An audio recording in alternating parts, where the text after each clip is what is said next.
Hi guys, ഞാൻ vegetable fried rice ഉണ്ടാക്കാൻ പോവുകയാണ്. അപ്പോൾ അതെങ്ങനെ ഉണ്ടാക്കണമെന്ന് നമുക്ക് നോക്കാം. അതിന് മുമ്പായിട്ട് ഒരു പാത്രം അടുപ്പത്ത് വെച്ച് ചൂടാക്കി എടുക്കുക. അതിനുശേഷം അതിലേക്ക് 3 ടേബിൾ സ്പൂൺ നെയ്യ് ഒഴിച്ചു കൊടുക്കുക. അത് ചൂടായി കഴിയുമ്പോൾ അതിലേക്ക് കറുവപ്പട്ട, ഏലക്ക, അങ്ങനെയുള്ള സംഭവങ്ങളൊക്കെ നമുക്ക് ഇട്ട് കൊടുക്കാം കേട്ടോ. അത് കഴിയുമ്പോൾ അതിലേക്ക് ചെറുതായി അരിഞ്ഞു വെച്ചിരിക്കുന്ന ക്യാരറ്റ്, ബീൻസ്, ക്യാബേജ് ഇത് മൂന്നും ഇട്ട് കുറച്ച് സമയം നമുക്ക് അടച്ച് വെച്ചിട്ട് വേവിച്ചെടുക്കാം. അത് വെന്ത് കഴിയുമ്പോൾ ഒരു 1/2 കിലോ അരിയാണ് നമ്മളിവിടെ എടുത്തിരിക്കുന്നത്. അത് കഴുകി കുതിർത്ത് വെച്ചിട്ടുണ്ടായിരുന്നു.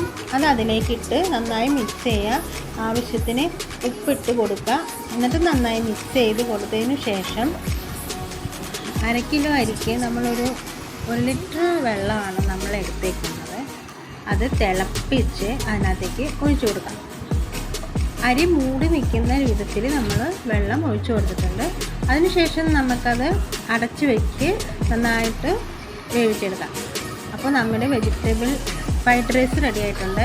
എന്നിട്ട് അതിലേക്ക് നമുക്ക് അണ്ടിപ്പരിപ്പും കിസ്മിസും എല്ലാം നമുക്ക് വറുത്ത് അതിന് മേലെ ഇട്ട് കൊടുക്കാം. അപ്പോൾ നമ്മുടെ ഫ്രൈഡ് റൈസ് റെഡി ആയിട്ടുണ്ട്. Okay, by.